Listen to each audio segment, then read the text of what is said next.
오늘 벨기에 신앙고백서 36조 시민 정부 우리 같이 공부하도록 하겠습니다. 우리 같이 그 내용 같이 천천히 따라서 같이 읽겠습니다. 시작. 우리는 인류의 부패 때문에 우리의 은혜로우신 하나님께서 왕과 군주와 공직자들을 세우셨음을 믿습니다. 하나님께서는 사람들의 방탕함이 억제되고 모든 것이 선한 질서대로 그들 가운데에서 행해지게 하기 위해 세상이 법률과 정책에 따라 다스려지기를 원하십니다.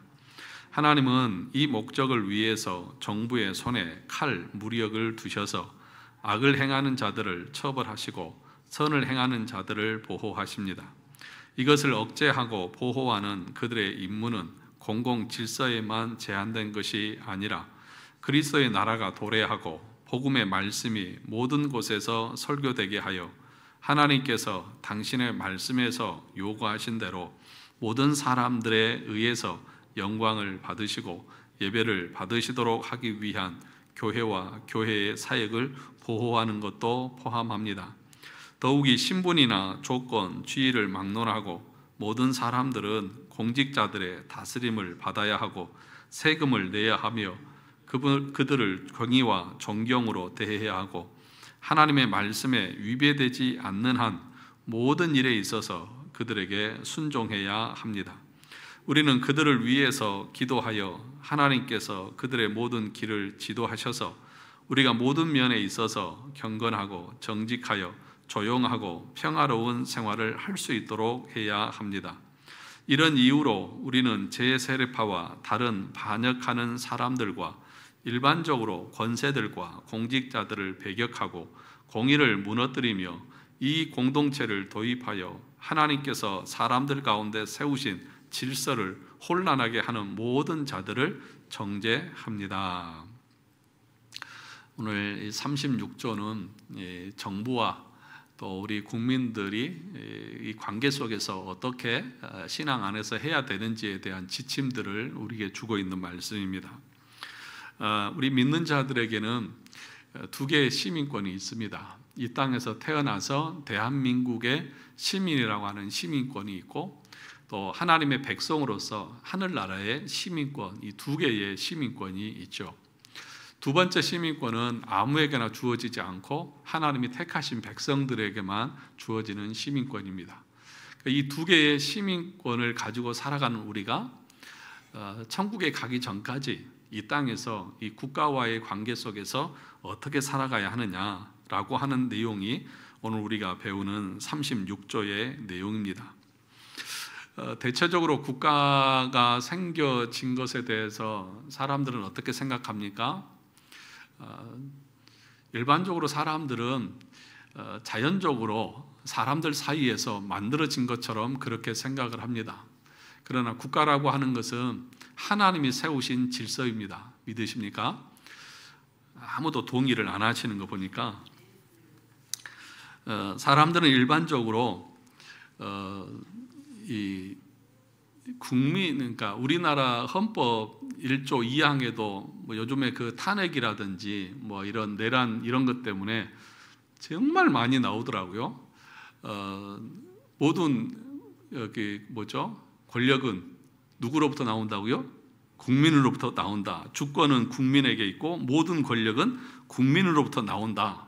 이게 아마 우리 대한민국 국민들은 다 외웠을 것 같아요. 그래서 국민에 의한, 국민을 위한, 국민의 하여튼 그 국민을 제대로 섬겨야 된다고 하는 모든 권력이 이 주권이 국민에게 있다. 그런 것들을 많이 강조합니다. 그런데 성경은 그렇게 말하지 않습니다. 성경은 뭐라고 말합니까? 모든 권력은 어디서부터 나왔다고요? 하나님께로부터 나왔다. 그러니까 이게 하나님을 모르는 일반적인 세상 사람들은 권력이 국민에게 있다고 그렇게 말하지만 믿음의 사람들은 이 정부라든지 국가 권력의 모든 권세는 위로부터 주셨다. 하나님이 주셨다고 하는 것들을 우리가 인정을 합니다. 그래서 1절에서 뭐라고 말합니까? 13장 1절 각 사람은 어디에 있는 위에 있는 권세들에게 복종하라. 권세는 누구로부터? 하나님으로부터 나지 않음이 없나니 모든 권세는 다 하나님께서 정하신 바다 그렇게 얘기합니다. 모든 권세는 하나님으로부터 난 것입니다. 그러니까 이 땅의 정부의 대통령으로부터 시작해서 모든 권력자들의 그 자리, 그 권세는 하나님이 주신 것입니다. 동의 안 하시는 모양이죠?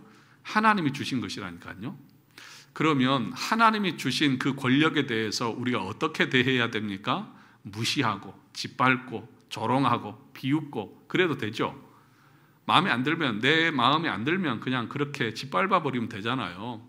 내 뜻대로 안 된다고 법원 쳐들어가가지고 유리창이고 다 깨고 판사 나와 그러면서 죽이네 살리네 해도 되잖아요. 그렇지 않습니까? 그러면 안 된다는 거죠. 그렇게 해서는 안 된다는 것을 지금 이 36조에서는 우리에게 가르치는 것입니다. 그래서 모든 권력은 하나님으로부터 난다. 그러므로 국가 공직자들에 대해서 우리는 존경하는 마음을 가져야 한다는 것을 우리가 여기서 말씀을 하고 있습니다. 36조를 다시 한번 보시면 제일 처음에 이렇게 얘기를 합니다. 36조 다시 한번 보실까요?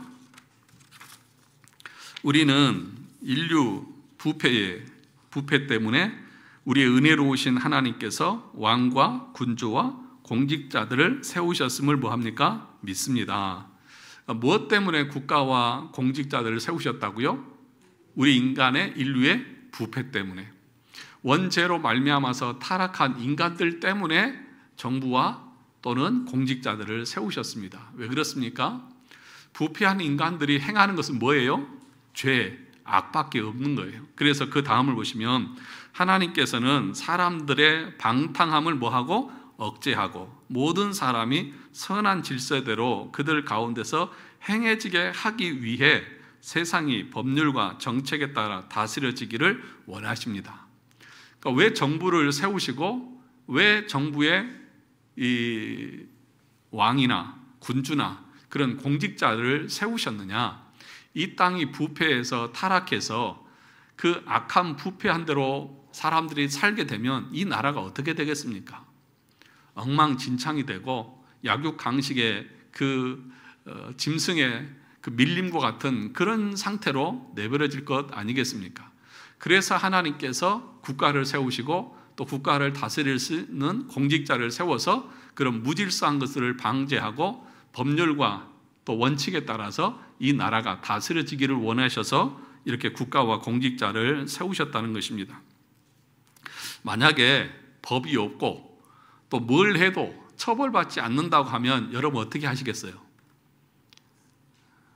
여러분 하고 싶은 대로 다 할 거예요. 뭐 그냥 눈에 보이는 거 있으면 자기가 힘이 세다고 생각하면 가서 칼 들이밀고 안 내놔? 그러면서 빼서 갈 것이고, 뭐 주인이 없으면 그냥 훔쳐서 도망갈 것이고, 교통 질서는 뭐 말할 것도 없고, 뭐 별의 별짓 우리 인간의 그 타락한 본성대로 다 하게 될 것입니다.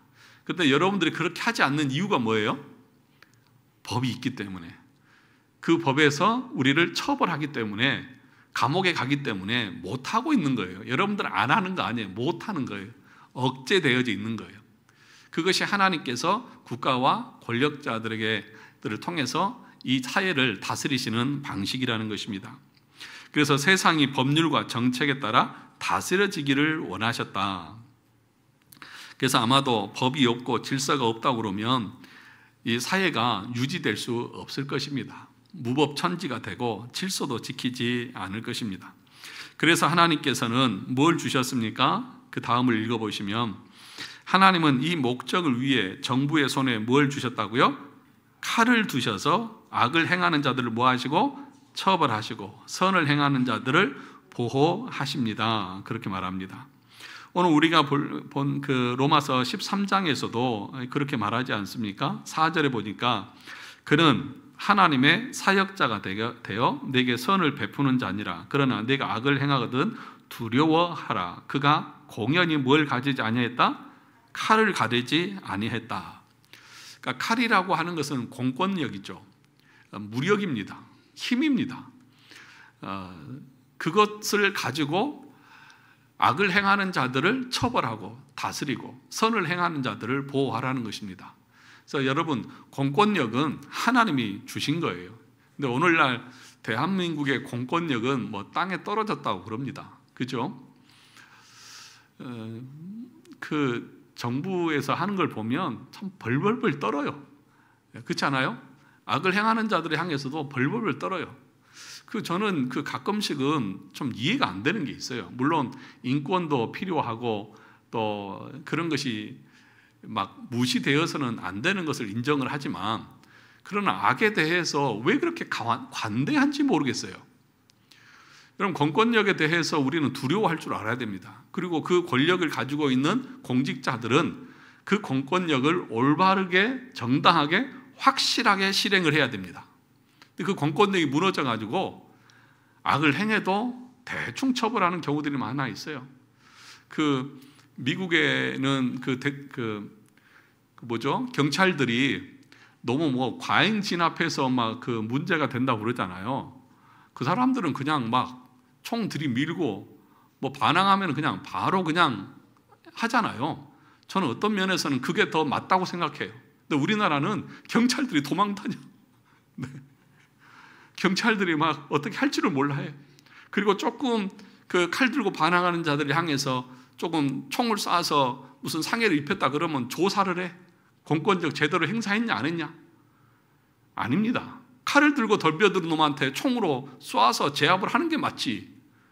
제가 너무한 건가요? 아니잖아요. 칼을 주셨어요. 그런 악한 자들을 확실하게 짓밟아서 다시는 그런 악을 하지 못하도록 하라고 공권력 칼을 주셨다고요. 아니, 음주운전 해가지고 사람들을 그렇게 막 차로 치여서 목숨을 앗아가는 그런 사람들에 대해서 공권력이 무슨 처음이니까 봐준다? 그러면 한 사람 죽는 건 상관없어요? 세 사람은 죽어야만 그게 벌이 효과가 있는 겁니까? 저는 잘 이해가 안 가요. 요즘에 음주운전 때문에 얼마나 많은 애매한 목숨들이 죽어가고 있습니까?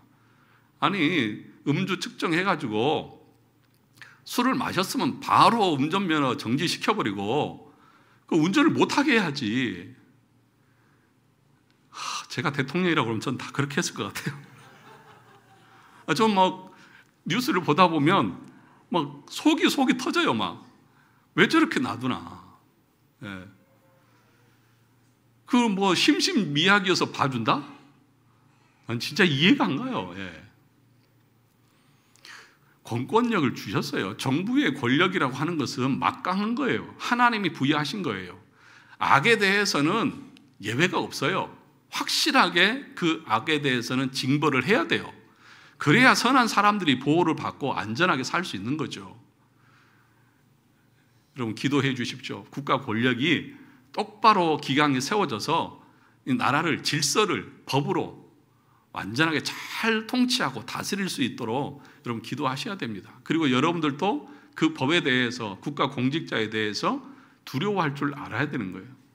그것을 여기서도 얘기를 합니다. 그 다음을 보시면, 이것을 억제하고 보호하는 그들의 임무는 공공 질서에만 제한된 것이 아니라 그리스도의 나라가 도래하고 복음의 말씀이 모든 곳에서 설교되게 하여 하나님께서 당신의 말씀에서 요구하신 대로 모든 사람들에 의해서 영광을 받으시고 예배를 받으시도록 하기 위한 교회와 교회의 사역을 보호하는 것도 포함됩니다. 그러니까 공권력은 하나님이 왜 주셨느냐? 1차적으로는 사회의 질서를 위해서 악한 자들을 그 악에 대해서 법에 따라서 벌하심으로 악한 자들의 그 악을 억제하고, 그리고 그 악한 자들에 의해서 선한 자들이 피해를 받지 않도록 보호하는 그런 역할을 위해서 공권력을 주셨죠. 그런데 또 다른 영역이 있습니다. 그것은 뭐냐 하면 교회를 보호하도록 그 공권력을 주셨어요.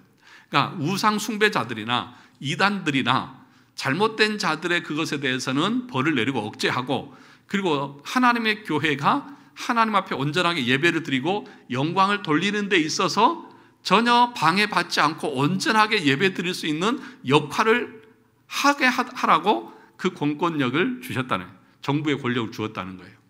그러니까 여러분, 이거를 이제 그 국가의 공직자들이나 이런 사람들은 믿음이 없는 사람들이니까 모르겠죠. 그러나 성경은 분명하게 가르칩니다. 국가 권력에서 해야 될 일이 뭐냐? 올바른 교회가 예배를 드리는 데 있어서 방해받지 않도록 그런 것들을 보호하고 지키는 역할도 해야 되는 거예요. 아무도 동의를 안 하시네. 그렇게 해야 되는 거예요. 그래서 잘못된 것에 대해서는 막고 그걸 제재를 하고, 그리고 참된 교회에 대해서는 보호하고 지켜줄 수 있어야 돼요. 그래서 이 국가는 교회의 어떤 그 정치에 대해서 관여할 수 없습니다. 관여해서 안 됩니다. 그러면 교회는 어떻게 할까요? 교회는 국가의 어떤 정책에 대해서 어떻게 해야 될까요? 관여해서는 안 됩니다. 제한되어 있는 게 있어요. 조건이 있어요. 만약에 국가에서 하나님이 말씀하신 것 아닌 것을 강요할 때는 우리가 불복종할 수 있어요. 그런데 법과 질서대로 행해지는 것에 대해서는 우리는 거기에 대해서 반항하거나 거기에 대해서는 불순종해서는 안 됩니다. 반드시 순종을 하고 따라가야 합니다. 그 다음을 읽어보시면 더욱이 신분이나 조건, 지위를 막론하고 모든 사람들은 공직자들의 다스림을 받아야 하고 세금을 내야 하며 그들을 경의와 존경으로 대해야 하고 하나님의 말씀에 위배되지 않는 한, 뭐하는 한? 하나님의 말씀에 위배되지 않는 한 모든 일에 있어서 그들에게 순종해야 합니다. 그렇게 말씀하고 있습니다. 그러니까 위배되지 않는다고 하면 그들의 말을 따르고 공직자들을 존경하고 또 존중할 줄 알아야 한다. 근데 우리는 별로 이렇게 하도 모든 권력은 국민에게 있다. 그리고 국민에게 서비스를 해야 된다. 이재명 정부가 들어서면서부터 그런 것들을 많이 이렇게 강조하잖아요. 공직자들은 국민을 위해서 봉사하는 사람들이다. 예, 맞습니다.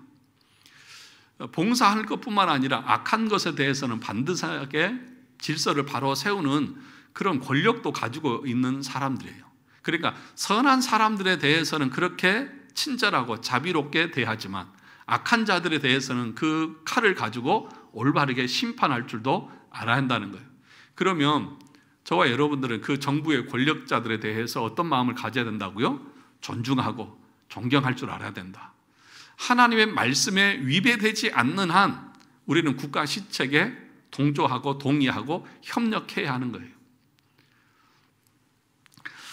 5페이지 보시면 5페이지 제일 위에 달라 베드로전서 2장 13절 14절을 보면 인간이 세운 모든 제도를 주를 위하여 순복하되, 누구를 위하여요? 주를 위하여 순복하되 혹은 위에 있는 왕이나 혹은 악행하는 자를 징벌하고 선행하는 자를 포장하기 위해 그의 모든 방백에게 그렇게 말했습니다. 그러니까 권력자들의 그 나라의 올바른 시책에 우리가 협력하는 것도 주님을 위하는 일입니다. 그렇죠? 왜냐? 그 정부 누가 세우셨어요? 하나님이요. 그 왕과 그 대통령과 공직자들 누가 임명하셨어요? 하나님이요. 하나님이 그들을 사용하셔서 이 나라의 질서를 세우고 이 나라를 통해서 이 나라의 하나님의 나라를 이루어가는 일에 그들도 사용하고 있는 거예요. 여기 본문에 보실까요? 4절에 보면 뭐라고 말합니까? 그는 하나님이 뭐가 되고 사역자가 되고 내게 선을 베푸는 자니라. 또 4절 중간에 보면 곧 하나님의 사역자가 되어 악을 행하는 자에게 진노하심을 따라 보응하느니라. 그렇게 말합니다. 하나님의 사역자다. 믿지 않는 국가 권력자들이라 할지라도 하나님은 일반 은총을 통해서 그들을 사용하셔서 이 나라를 통치하시고 다스려 나가고 계시다는 것입니다. 그러므로 벨기에 신앙 고백서는 신분이나 조건이나 지위를 막론하고 모든 사람들은 공직자들의 다스림을 받고 세금을 내고 그들을 경의와 존경으로 대하고 하나님의 말씀에 위배되지 않는 한 모든 일에 있어서 그들에게 순종해야 한다. 이렇게 가르칩니다. 이 웨스트민스터 신앙 고백서 21장 국가 공직자 사항에서도 이렇게 말합니다. 5페이지 중간에 보시면 국민의 의무는 공직자를 위해서 뭐하고? 기도하고 그들의 인격을 뭐하고요?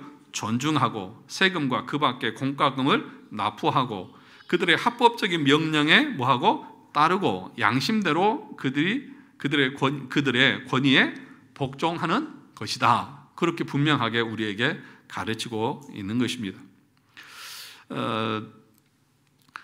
그러면 정당한 것에 대해서는 우리가 순종하고 또 따르는 것은 맞는데, 그렇지 않고 부당하게 그 권력을 사용할 때 그럼 어떻게 하면 될까요? 하나님의 말씀에 위배될 때 그러면 우리는 어떻게 해야 될까요? 머리에 띠 둘러야죠. 그렇죠? 머리에 띠 두르고 화염병을 들고 그리고 죽창을 들고 나가서 정부에 반역을 하고 시위를 하고 데모를 해서 그 권권력을 꺾어서 우리가 원하는 대로 하면 되죠. 됩니까? 안 됩니까? 안 됩니다. 여기 거기 써놨지만 페르시아 제국에서 다리오 왕 외에 어느 신에게나 사람에게나 무엇을 구하면 사자굴에 던져 넣겠다. 그러니까 이 페르시아 왕에게 절한 것 외에 다른 신을 섬기면 사자굴에 던져 넣겠다고 했을 때에 다니엘이 어떻게 했어요? 그것은 하나님의 법이 아닙니다. 그러면서 데모했어요? 아니에요. 다락에 올라가서 예루살렘을 향한 창문을 열고 하나님 앞에 기도했어요. 그리고 억울한 누명을 쓰고 사자굴에 던져지는 그런 고난까지 겪었다는 사실입니다.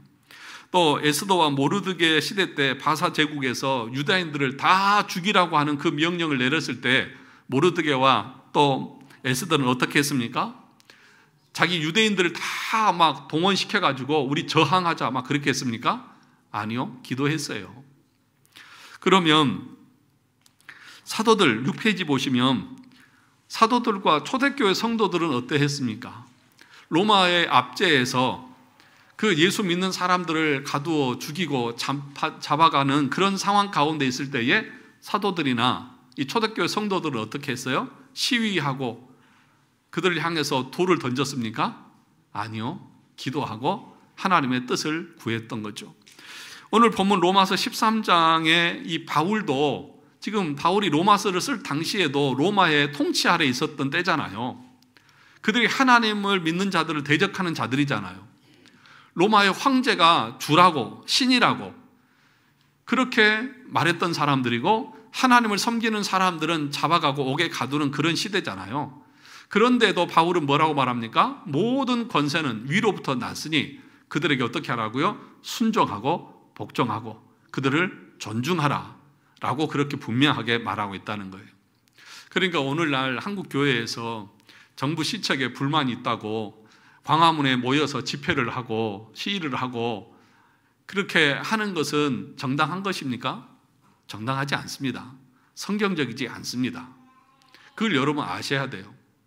그래서 제가 지난번에도 얘기했지만 무슨 국가 정책이 마음에 안 든다고 총회에서 저 광화문에 10월 26일 날 다 모여라. 10월 29일인가 하여튼 다 모여라. 그래서 집회를 하고 뭐 시위 선언문을 낭독하고 하면서 했던 것에 대해서 제가 뭐라고 그랬죠? 저는 안 갑니다. 그래서. 왜? 그것이 성경적이지 않기 때문에 안 가는 겁니다. 여러분 그렇게 하는 게 아니라고. 여기에 보면 그 밑에 보시면 웨스트민스터 신앙고백서 31장 총회와 협의회 5항에 보면 이렇게 말합니다. 거기 같이 읽어볼까요? 총회나 협의회는 교회적인 사건 이외에는 어떠한 일도 처리하거나 결정할 수 없다. 그러니까 무슨 얘기냐면 우리가 총회를 하잖아요. 그렇죠? 그러니까 우리 교단도 9월 마지막 주가 되면 총회를 하거든요. 장로회 총회를 하거든요. 그 총회에서 어떤 안건을 결의를 하는데 교회와 관련된 것 외에 예를 들어서 국가가 이런 일들을 하고 있으니까 우리 이것에 대해서 예를 들면 뭐 어떻게 해서 우리 결의를 해서 뭐 시위를 합시다. 이런 결의를 할 수 있다 없다? 없다고요. 그렇게 해서는 안 된다고요. 거기서 그 얘기를 하고 있는 거잖아요. 결정할 수 없다. 다만 비상시국의 경우에는 어떻게 하라고요? 겸손한 청원으로 하고 또한 국가 공직자가 요청하는 경우에는 양심에 따라 조언하되 그 이외에는 국가와 관련된 사회적 일에 뭐 해서는 안 된다? 간섭해서는 안 된다. 이게 지금 웨스트민스터 신앙 고백서, 우리 표준 문서, 성경을 해석한 그 교리의 내용이라고요. 그러니까 우리 장로교회는 그렇게 정부에 대해서 반기를 들고 데모를 하고 선동을 해서 우리가 요구하는 것을 얻어내는 집단이 아닌 거예요. 그럼 어떻게 하느냐? 만약에 국가가 하나님의 뜻에 위배되게 어떤 일들을 시행할 때는 어떻게 하느냐? 여기 보니까 뭐라고 말합니까? 비상시국의 경우에는 어떻게 하라고요? 겸손하게 청원하라고요. 겸손하게 청원하라고요. 겸손하게 청원하라고 하는 것은 무슨 얘기냐 하면, 공문서를 통해서, 교단에서 문서를 통해서 정부에게 이 문서를 보내는 겁니다. 공문서를 보내는 겁니다. 이것은 우리 기독교 신앙에 위배되는 일이니까 다시 제고해 주십시오. 이거 다시 철회해 주십시오. 이렇게 문서로 하는 거예요. 그리고 교회 안에서도 이런 것에 대해서 목사가 설교로 가르치는 겁니다. 잘 들으세요, 여러분. 목사가 이 세상의 정치에 대해서 말할 수 있어요, 없어요? 없다고 생각하시죠? 그러니까 여러분들 다 그렇게 생각하는 거예요. 왜 그렇게 생각하냐면 하도 교회에서 이상한 소리들을 하니까. 그러니까 여기서 겸손한 청원이라고 하는 것은 문서를 가지고 그 국가에 대해서 반대를 의사표현을 하는 것과 함께 목사가 설교를 통해서 국가 시책이 하나님의 말씀에 어떻게 위배되는지 성도들에게 설교할 수 있는 거예요. 여러분, 그걸 이해를 못 하시더라고. 그래서 목사가 정부 시책에 대해서 뭔가 잘못에 대해서 말을 하면 교회에서 목사가 정치질 한다고 그렇게 얘기하는 사람이 있어요. 목사가 성경에 근거하지 않고 자기 어떤 사견을 가지고 어떤 정당을, 나는 이 당이 좋으니까 이 당에 지지하는 내용을 가지고 성도들을 선동하는 것은 잘못이죠. 그렇게 하는 건 잘못이죠. 그런데 여기서도 뭐라고 말했습니까? 하나님의 말씀에 위배되지 않는 한, 그런데 하나님의 말씀에 위배가 되고 우리의 신앙생활에 대해서 잘못된 것들을 요구할 때에는 목사가 설교할 수 있어요, 없어요? 있어요. 왜요? 오늘 지금 로마서 13장 1절에서부터 7절까지 바울이 국가와에 대해서, 정치 권력에 대해서 어떻게 행동해야 되는지에 대해서 가르치잖아요. 만약에 목사가 이런 것에 대해서 말할 수가 없다고 하면 바울도 이런 얘기를 안 썼겠죠. 그러니까 지금 국가에서 시책을 잘못하고 우리 신앙에 잘못된 것을 얘기할 때는 목사가 할 수 있는 거예요. 설교로. 무력이 아니라 말로, 설교를 통해서 성도들에게 가르치고 선포할 수 있어요. 그리고 이 내용을 정부 공직자들에게 이것은 우리의 신앙에 위배되는 일이니까 그렇게 우리는 할 수 없습니다 라고 정식으로 겸손하게 요청할 수 있는 거예요. 여기까지 하는 거예요. 그런데 우리가 교회의 이름으로 사람들을 동원해서 머리에 띠를 들이고 광화문에 모여서 깃발을 흔들면서 우리는 못한다, 이렇게 하는 것은 성경에 위배되는 것이라고요. 왜 그렇습니까? 그 권력자들 누가 세웠어요? 하나님이 세우셨잖아요. 그러면 그 세우신 하나님을 향해서 우리가 반대를 하고 있는 것과 같잖아요. 그러니까 여러분, 역사적으로, 신앙적으로 성경을 봐도 정말 이방의 나라들의 압제를 당하고 고통을 당하고 죽어가면서도 성도들은 그것에 대해서 무력으로 반항하지 않았어요. 예수님의 제자 베드로가 예수님을 잡으러 오는 그 무리를 향해서 칼을 빼서 대제사장의 종 말고의 길을 잘랐잖아요. 그때 예수님이 뭐라고 하셨어요? 네 칼을 도로 칼집에 꽂으라. 칼로 행하는 자는 칼로 망할 것이다. 내가 12영 더 되는 군사를 아버지께 요청할 수 없는 줄 아느냐? 내가 힘이 없어서 그런 줄 아느냐? 라고 하면서 무력 사용하는 것에 대해서 우리 주님은 반대하셨어요. 그것이 성경의 가르침이지 않습니까? 그런데 교회가, 목사들이 자기 교회 성도들을 데리고 나가가지고 강단에 서가지고 정부에 대해서 막 하고 하는 거 여러분 TV에서 많이 보시잖아요. 전모 씨부터 시작해가지고, 목사도 아니죠. 그게 우리의 신앙이 아니에요. 그런 사람들 때문에 도매금으로 교회가 욕을 먹고 성도들의 신앙이 망가지는 거예요. 여러분, 오늘 오전에도 제가 설교를 했지만 거짓된 교리, 잘못된 교리를 가르치는 것은 맛을 잃은 소금과 같아요. 그것은 바울이 디모데서에서 말한 것은 종양과 같다, 암과 같다. 그리고 결국에는 그것이 성도들의 신앙을 무너뜨릴 것이다. 그런 식으로 성도들을 데리고 나가서 선동을 하고 하게 되면 그 신앙이 좋아질 것 같습니까? 아닙니다. 예를 들어 보세요. 여러분들이 밖에 나가서 으쌰으쌰 하면 할 때 여러분의 마음은 옳다고 생각해요? 아니면 내가 잘못하고 있다고 생각해요? 옳다고 생각하시잖아요. 그런데 성경 우리 인간의 마음은 어떠하다고요?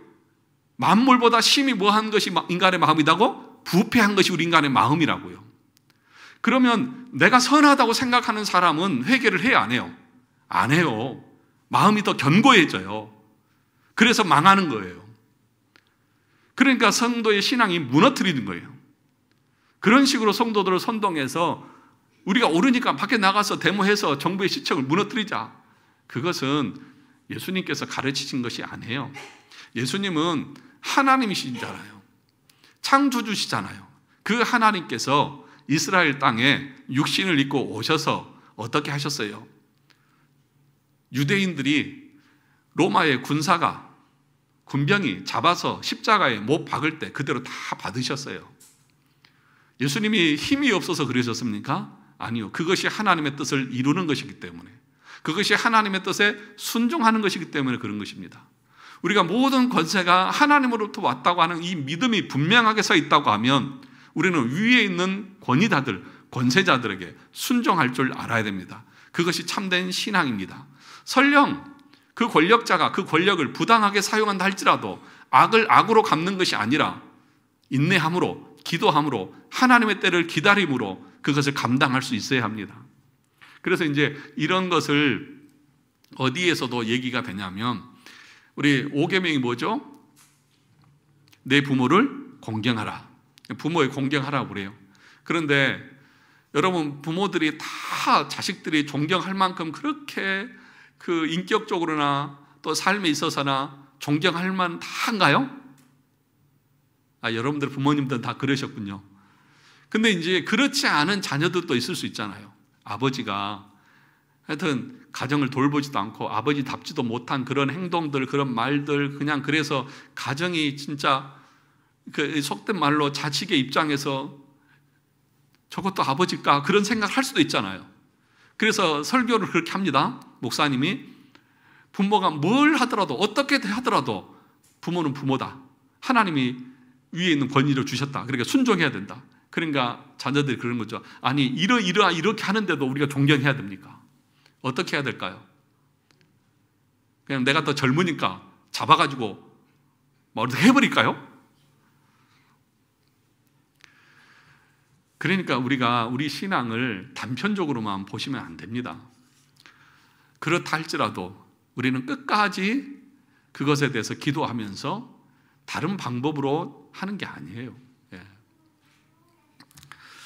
그래서 오늘 본문을 다시 보시면, 내용을 다시 보시면 우리는 그들을 존경하게 돼야 되고 하나님의 말씀에 이배되지 않는 한 모든 일에 있어서 그들에게 순종해야 합니다.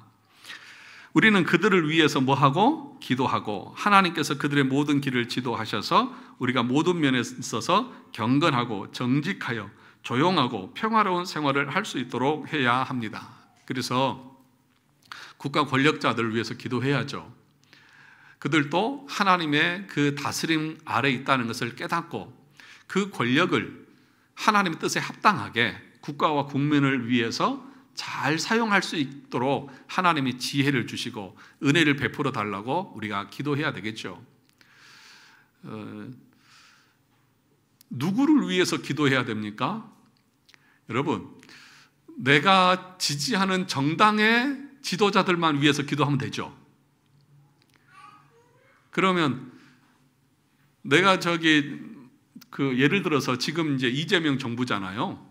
그럼 제가 이제 이때 우리 대통령과 누구를 위해서 기도하자 그러면 국민의힘을 지지하는 사람들은 목사님이 여당 편이다. 그렇게 생각하면 돼요, 안 돼요? 그렇게 생각해요, 사람들이. 그런데 목사님은 여당 편이다. 민주당이다. 그러니까 민주당 정권에 있을 때 기도해달라고, 기도하라고 그러는 것이지. 아니요. 어느 정당에서 정권을 잡든지 하나님의 사람들은 그 사람들이 하나님이 세웠다는 것을 알고 그들을 위해서 기도하는 것이 필요한 것이죠. 설령 내가 좋아하지 않는 자들이라 할지라도, 악을 행하고 있는 자들이라 할지라도 그들이 회개하고 다시 하나님의 뜻에 합당하게 행할 수 있도록 위해서 기도해야 하는 것이죠. 여러분, 이 땅의 정치인들이 하나님의 뜻대로 온전하게 100% 제대로 하는 사람이 있을까요? 없어요. 네, 없어요. 우리가 할 수 있는 것은 그들을 위해서 기도하는 것 외에는 다른 거 없습니다. 그리고 그 모든 일들은 하나님이 자신의 섭리 가운데서 다 행해 나가실 것을 믿는 것이죠. 자, 그 다음 보시면 이렇게 말합니다. 이런 이유로 우리는 제세례파와 다른 반역하는 사람들과 일반적으로 권세들과 공직자들을 배격하고 공의를 무너뜨리며 이 공동체를 도입하여 하나님께서 사람들 가운데 세우신 질서를 혼란하게 하는 모든 자들을 정죄합니다. 그렇게 말씀하고 있습니다. 무슨 얘기냐 하면 우리에게는 두 개의 시민권이 있다고 그랬죠. 이 땅에 대한민국의 시민이라고 하는 시민권과 또 하늘의 택한 백성이라고 하는 하늘의 시민권이 있잖아요. 그런데 이 제세례파 같은 사람들은 어떻게 생각하냐 하면 우리의 시민권은 하늘에 있지 이 지상에 있는 것이 아니다. 그래서 국가나 정부 또 권력자들에 대해서 무시하고 그것에 대해서 순종할 필요가 없다고 그렇게 주장하는 사람들을 말하는 거예요. 그렇게 하면 됩니까? 안 됩니까? 안 된다고요. 우리는 하늘의 시민권이지만 이 땅의 시민이기도 한 것입니다.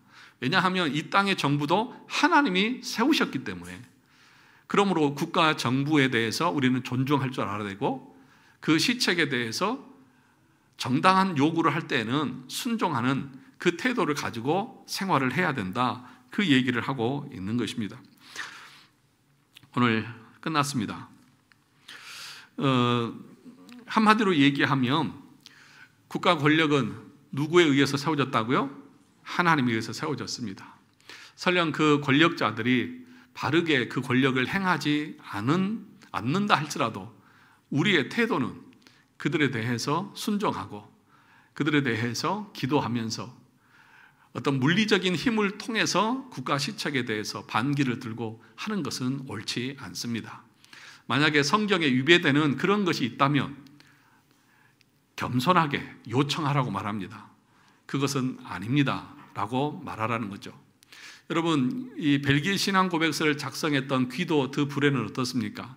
당시 왕이 이 천주교, 그러니까 카톨릭인데 이 개혁 신앙인들을 다 잡아서 죽이는 그 시대였잖아요. 그럴 때에 이 귀도 드 브레가 뭐라고 말하는 거예요? 지금 36조에서 우리는 권력자들에 대해서 순종해야 됩니다. 그들의 권력을 존중해야 됩니다. 지금 그렇게 얘기하고 있잖아요. 귀도 드 브레는 1567년도에 이걸 작성하고 나서 5년 뒤에 잡혀서 참수형을 당했어요. 그럼에도 불구하고 그 악한 권력에 대해서도 물리적인 힘을 동원해서 그렇게 반항하고 해서는 안 된다. 그 얘기를 지금 쓰고 있는 거예요, 여러분. 실제적으로 솔직히 저도 뉴스를 보면 막 열이 받을 때가 많아요. 네, 진짜 그 악한 것에 대해서 죄를 덮고 넘어가려고 하고 거짓말하는 것이 뻔히 보이는데도 그런 거 볼 때마다 저것도 인간일까 막 그런 생각이 막 들 때도 많이 있어요. 그래서 요즘에는 차라리 뉴스를 안 봐요. 속이 터지고 그래서 그렇게 될 때에 우리의 마음이 어때요? 나는 의로운 거예요. 저들은 악하고 나는 의로운 거예요. 이게 바리새인이 돼가는 거예요. 그러다 보면 자기는 잘못한 것이 하나도 없는 것처럼. 여러분, 뉴스 보지 마세요. 괜히 속만 끓으니까 성경을 보시기 바랍니다. 네. 그래서 여러분, 국가에 대해서 우리가 어떻게 돼야 되는지, 공권력을 가지고 있는 자들이 어떻게 돼야 되는지, 칼이 주어졌습니다. 그것은 정당한 것입니다. 하나님이 주신 것입니다.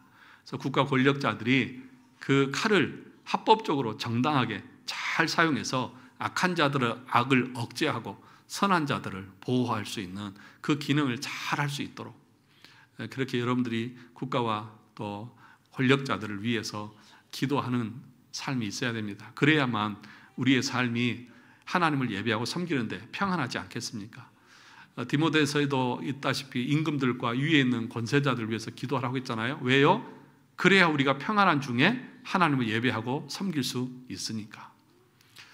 같이 한번 기도하겠습니다.